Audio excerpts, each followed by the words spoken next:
ಹೊಸೂರು ಡ್ಯಾಂನಲ್ಲಿ ದುರಂತ, ದನ ತೊಳೆಯಲು ಹೋದ ಯುವಕ ನೀರಿನಲ್ಲಿ ಮುಳುಗಿ ಸಾವು. ಸಿದ್ದಾಪುರ ತಾಲೂಕಿನಲ್ಲಿ ದುರಂತ ಘಟನೆ ಸಂಭವಿಸಿದ್ದು, ದನಗಳನ್ನು ತೊಳೆಯಲು ಹೋಗಿದ್ದ ಯುವಕನೊಬ್ಬ ನೀರಿನಲ್ಲಿ ಮುಳುಗಿ ಮೃತಪಟ್ಟಿದ್ದಾನೆ. ತಾಲೂಕಿನ ಹಲಗೇರಿ ಸಮೀಪದ ಹೊಸೂರು ಡ್ಯಾಂನಲ್ಲಿ ಈ ಘಟನೆ ಸಂಭವಿಸಿದೆ.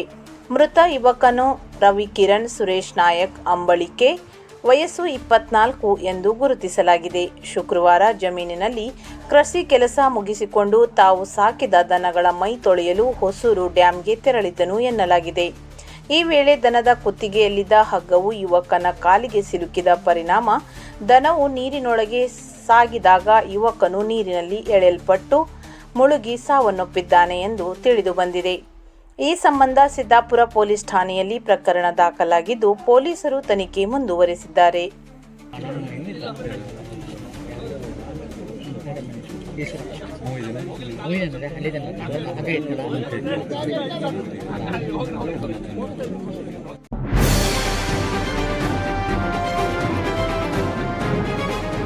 ಇದು ಖಾಲಿ ಡಿಜಿಟಲ್ ವಾಹಿನಿ, ಸತ್ಯ ಮತ್ತು ಸ್ಪಷ್ಟ ಸುದ್ದಿ.